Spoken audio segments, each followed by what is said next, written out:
IMEI စနီလေးပေါ့နော်ကိုလည်းနည်းနည်းလေးရှာလိုက်ဖွေရလိုက်တော့လွယ်ကူကူသိအောင်ဆိုပြီးပြပေးတာပါဒါဆိုလို့ရှိရင်ဒီဖုန်းလေးပေါ့နော်ဖုန်းအတမ်လေးကိုနှိပ်မယ်နှိပ်ပြီးသွားလို့ရှိရင် star ပြီးလို့ရှိရင် chef 06 chef ဆိုပြီးတော့နှိပ်လိုက်တာနဲ့သူက IMEI ပေါ်လာပြီအဲ့ပေါ်လာတဲ့နံပါတ်ကိုချပြီးတော့ရေးထားပေါ့နော် screenshot ရရင်ရိုက်ဒါမှမဟုတ်ရေးထားလိုက်ရေးထားပြီဆိုတာလည်းညီမတို့ဒီဖုန်းထဲမှာသွားပြီးတော့www. ပေါ့နော်www.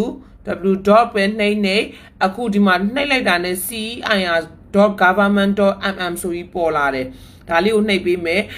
link နဲ့ဝင်မယ်ဆိုလဲဝင်လို့ရတယ်ဒါဆိုလို့ရှိရင်ကိုကဒီမှာသုံးမယ်မှာမြန်မာပေါ့နော်မြန်မာနဲ့ဖတ်မလားအင်္ဂလိပ်လိုဖတ်မလားစိုက်တဲ့လိုဖတ်ပြီးသွားလို့ရတယ်ဒါဆိုလို့ရှိရင်ဒီမှာလက်ရှိ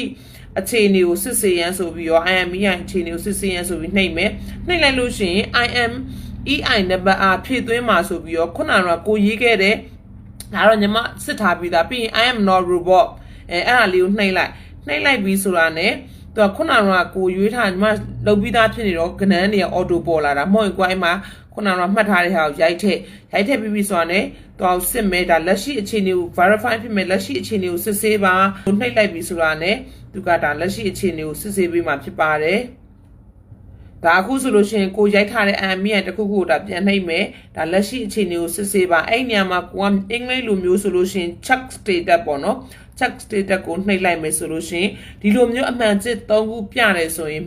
ရပါပြီအကယ်၍မပြသေးဘူးတခုခုလိုအပ်တယ်ဆိုရင်ဒီ down လေးက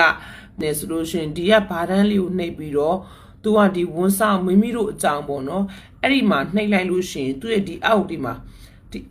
အသေးစိတ်အကုန်ဖတ်လို့ရတယ်သိကျင်တာတွေဒီမှာဗီဒီယိုနဲ့လည်းအကုန်သေးစိတ်ရှင်းပြထားတယ်ပေါ့နော်ဒါဗီဒီယိုနဲ့လည်းရှင်းပြနားထောင်လို့ရတယ်ဒါလောလောဆယ်ကိုသိတာလေးကိုတော့ရသလောက်လေးမျှဝေပေးတာပါ